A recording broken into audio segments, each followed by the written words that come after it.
Hey there! Today we're diving into a common data manipulation problem that you might encounter.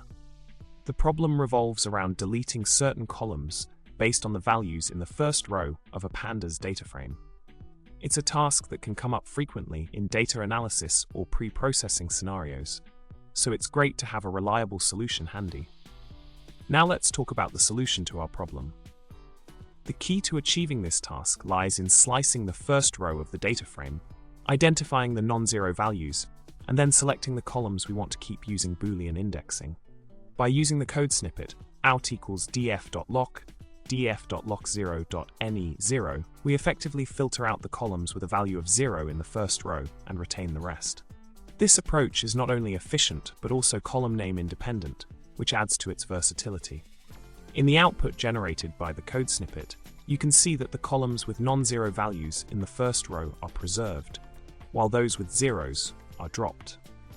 This results in a more streamlined data frame that aligns with our initial requirement of removing specific columns based on the first row values.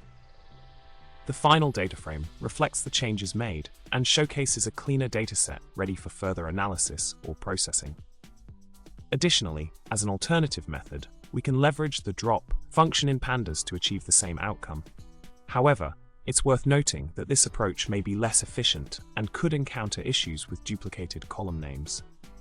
By using out equals df.drop, columns df.e equals 0, we can still accomplish the column removal task based on the first row values, albeit with a different implementation.